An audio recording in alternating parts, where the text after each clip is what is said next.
Sobre todo a xente máis maior, eu teño escoitado un montón de remedios de miña nai, de miña sogra, de moitos, aquí, por exemplo, pa tos, dábanlle cebola cocida, despois facían unhas irrigacións de codeso, tamén, pero claro, eu isto xa non o vin facer tanto. Eu acórdome de miña nai que tomaba moitas follas de sen, infusión de follas de sen, porque tiña moito estreñimiento, me parece, e iso sí que o teño visto facer moitas veces, tomar infusión de follas de sen. E despois, sendo pequena, a nós dábanos aceite de fígado de bacalao, que dicían que era moi nutritivo. Eu era unha persona bastante endeble, de pequeniña era moi... sempre estaba enferma, con catarros, e por aí eu tomei moito aceite de fígado de bacalao, e o único recordo que teño que sabía moi mal. E así que non lo daban moitas veces. O catarro, así un pouco deso, e despois a veces, pois, bolsas de area ou de...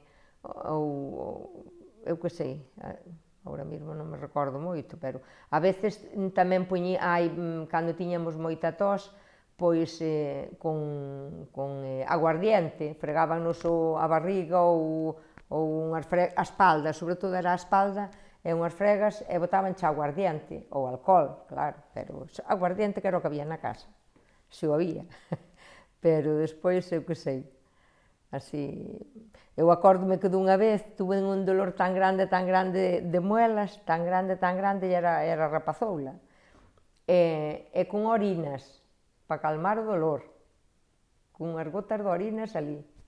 E depois ibas ao dentista e quitabanche a muela, que non había o de empaste, e iso xa nada. Pero, bueno, sí, se te pos a pensar, si recordas, claro. Por exemplo, cando había o catarro, poñíanlle sebo dos animales por exemplo, de año, bueno, o sebo ese que esa grasa, poñíanlle no peito con papel de estrazo para que lle ablandara o peito. Por exemplo, cando tiñan lombrices, poñíanlle jejimbre así para que oleran eso así na cama, eso sí me acordo. Porque antes os rapaces por nada tiñamos lombrices, entonces machacabanche unha erva, a ruda, non sei se a conocedes, machacabanche a ruda, poñíanche arredor da nariz, ou allo, sí, os remedios eran das abuelas, ou das ervas así, eran as abuelas. E das abuelas foron pasando ás nais, agora xa non lle digas a nadie un remedio, porque...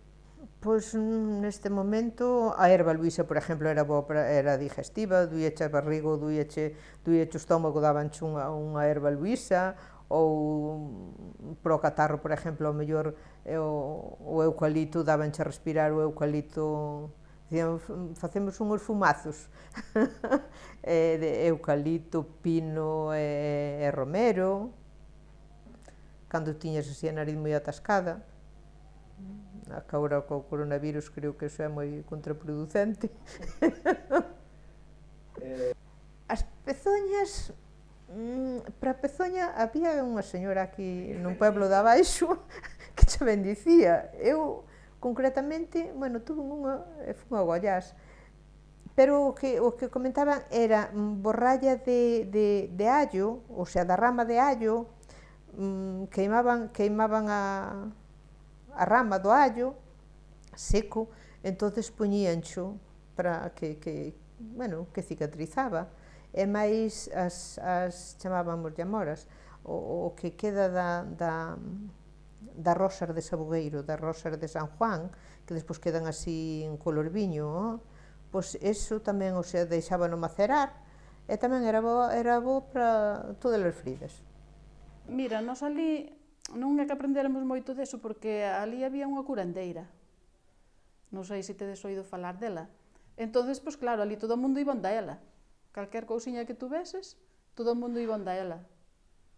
E por iso na casa nós facíamos, pero o que ela nos mandaba, con eses remedios de ervas e cousas así. Solo de piel. Sí, con unhas ervas, con romero e con... Sí, con esas ervas, sí. Pero normalmente, eu non solía facer moito, non. Si, un orégano do fervura, o orégano. Pouquiño, pero un orégano do fervura así de vez en cando. E unha Luísa, erva de Luísa tamén. Iso podía, pero era o que había. Con ervas e cousas así, a rude, así de ervas, a base de ervas, que antes non había medicina, non é como agora. E miña nai facía a ruda sempre. A ruda, mas non sei que era outra erva. Cando lle doía a barriga. Ou estaba mal.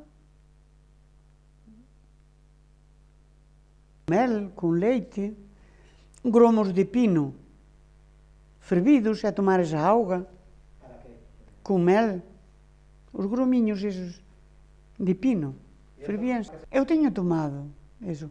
Despois que había outras unha cosa que se chamaba outras unhas follas que sabía, facíanlle así, e logo tiñas un collizo, unha inflamación, e plantabaslle enriba, cebola asada, e facíanche así, uns putings. Era o que facían. E moitas cousas que se me olvidarán a min de dicirche. Eu teño entendido que tomaban os huevos con viño, ou con cerveza, para que lle dera forza á muller. Sei que era para que lle dera forza á muller. E tomaban Sansón. Eu, polo que contaban, po catarro era orégano, romeu, non sei que máis. Orégano e romeu, fervido. Van agora, así, a erva luísa para o estómago. Por exemplo, cando nacía un neno e se encontraba mal, pois facíanse unhas unturas dunha erva que se chamaba cecimbre, a folla de codexo, machacábase moi ben, allo, e machacábase moi ben, e dábanse unhas unturas. Iso era cando eran pequeniños, cando eran máis grandes, pois unha cucharada de mel, outra de vinagre, e outra de aceite, e deixabas a serenar 24 horas. Batíase ben batidiño, e despois dábaselle con unha cucharadinha de café, unha cucharadinha de café a cada en ayunas. Non había médicos para os rapaces, nin para os grandes. Aquí no Ayuntamiento de Lalín había 2 médicos solos. Entonces, xa non se iba tampouco, porque se viña unha gripe ou un catarro, coidábase na casa cos remedios caseros e algo.